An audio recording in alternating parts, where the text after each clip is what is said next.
All right, guys, let's check out this Squale 1521. I'm going to get right into it. Let's talk measurements, and then we'll get further into my thoughts later on in the video. So I got a couple of measurements for the top side here. The case I measure at 40.5 millimeter. If you measure at the bezel, it's 41.5. So we're going to add a 0.5 millimeter on each side for the bezel. You can kind of see that, maybe that profile right there. You can kind of see it just overhangs a little bit. And you also see that the bezel is held on with screws that fix it, which make it super secure. There's a few other brands that do that as well, and it's always nice to see it. I don't want to see it on every watch, but it's nice to see different methods used across different watch brands. 48.4 millimeter lug to lug, non-drilled lugs, nice clean symmetrical side profiles for this guy. 13 millimeter thick, has a flat sapphire crystal with AR coating on it. 20 millimeter lug width. So offset crown, very familiar, but you can see it next to the SKX here. You know, similar kind of design just because of the offset crown, and it's a diver, I guess. But other than that, it's not, you know, it's more angular and certainly more vivid. I absolutely love some of the colorways from Squale.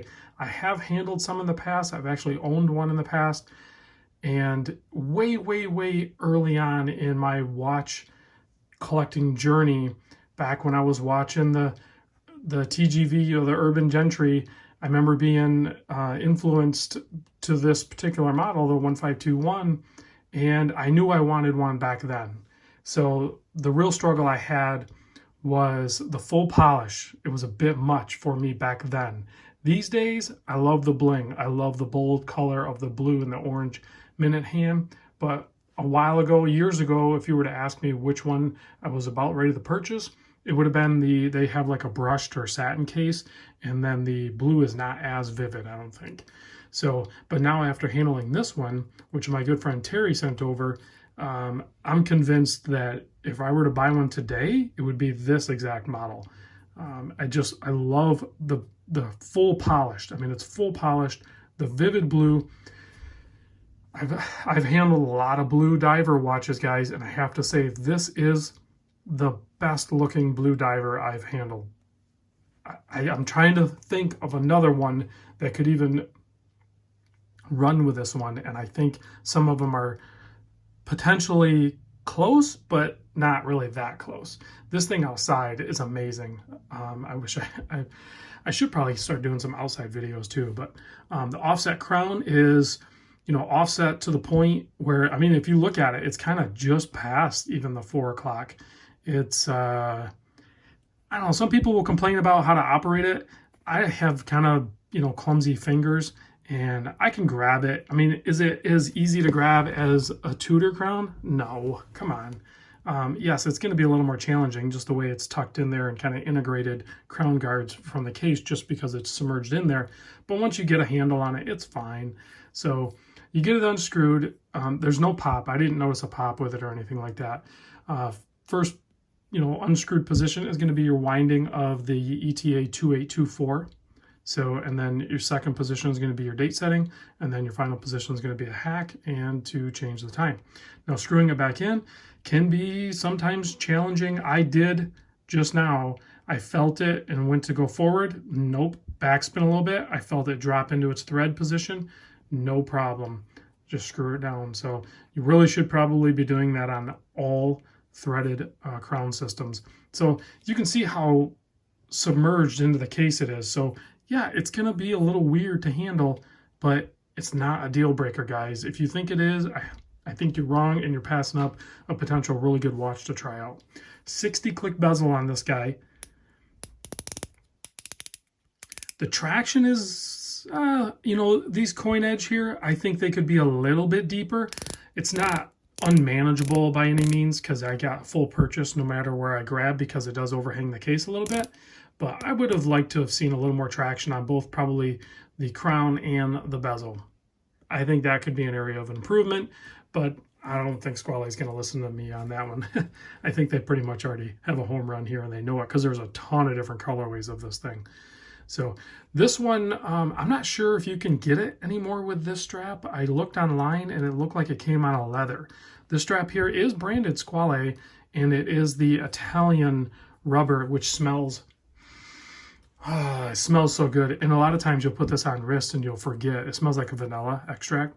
You'll forget that the strap smells like vanilla, and you'll go to like do something, and your whatever, in my case, the left wrist will come up closer to my face because of whatever task I'm doing, and I'll get a whiff of vanilla and I'll forget. I'm like, what is that? That smells, oh yeah, it's my watch.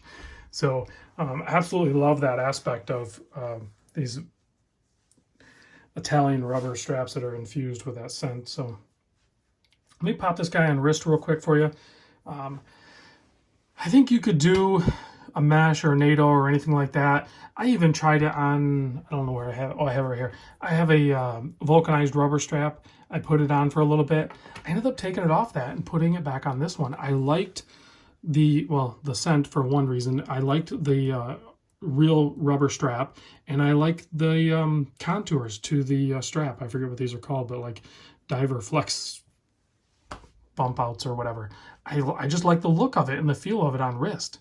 So that works good for me. You can see on my 7¼ inch wrist, this thing just plays super nice. And of course, if you don't know, now you know, this watch can wear on smaller wrist. Like its proportions, I know, like say basically 41, we'll split the difference. 41 by basically 48.4 millimeter lug to lug.